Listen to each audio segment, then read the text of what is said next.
Hello and welcome to this EXP training video.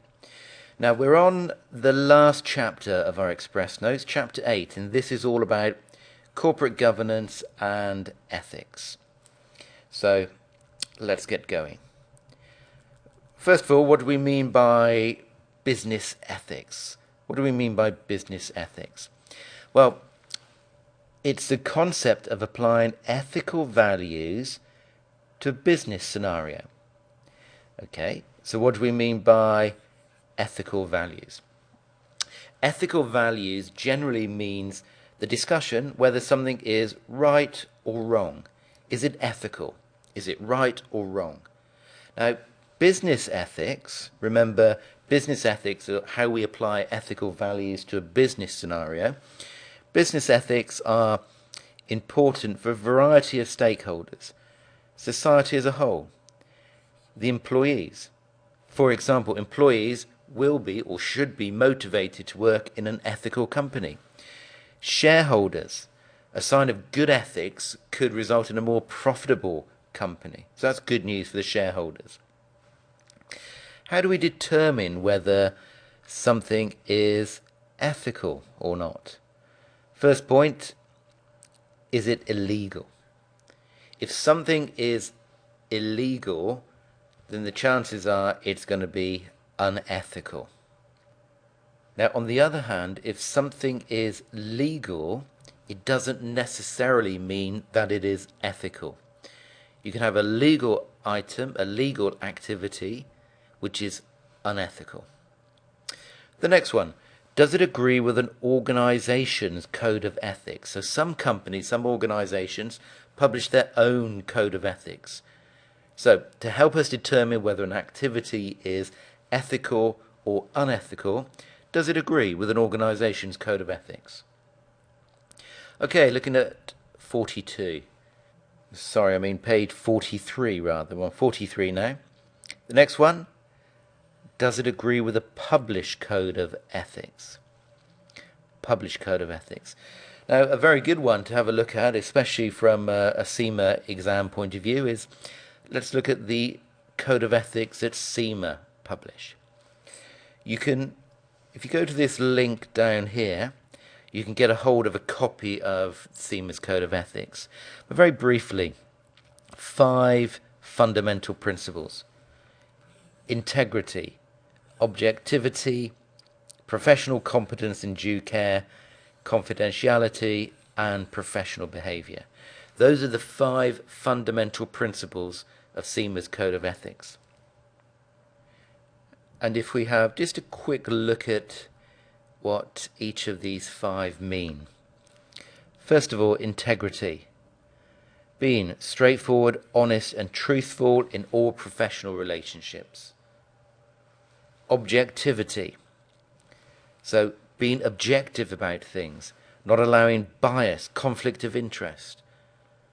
Professional competence and due care. What do we mean by that? Well, it's an ongoing commitment to your level of professional knowledge. Confidentiality. You should be professional and do not disclose any information which has been provided to you in confidence. Professional behavior. Just a general term, make sure you comply with relevant laws, relevant regulations, and don't do anything, any activity that could negatively affect the reputation of the profession. Moving down, page 44. And this was touched on at CIMA E1, but this is 2 areas here: corporate governance and social responsibility in business. Corporate governance. What do we mean by corporate governance? Well, corporate governance has been driven by the separation of ownership and control. This diagram explains it quite nicely. The shareholders own the company. The shareholders are the owners of the company. They appoint directors, though, and those directors control it. So we have the owners and the people that control it on a day-to-day basis. Now, one potential issue, If the directors control it, then why don't they just vote themselves some very large pay rises? Well, this is where we have corporate governance comes into play. And it's how we look after the owner's rights when the business is being controlled by somebody else. So corporate governance, again, this is hopefully just a quick reminder of stuff you already know, but these are some of the key areas you should look at when it comes to corporate governance. We have non-executive directors. And an executive director is somebody who works in the business on a day-to-day basis. A non-executive director, they're not involved on a day-to-day business, but more some of the higher level, the strategy issues. They add a certain element of independence. Remuneration committee, made up of non-executive directors. These people, this committee rather, determines the amount of remuneration that senior executives are going to get paid.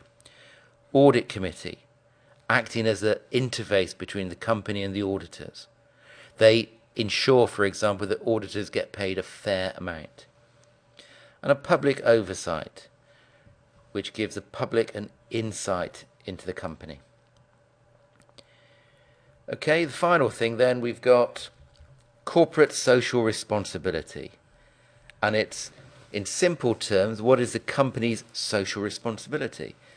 And refers to the organization's duty to look after all of the stakeholders as opposed to just the shareholders.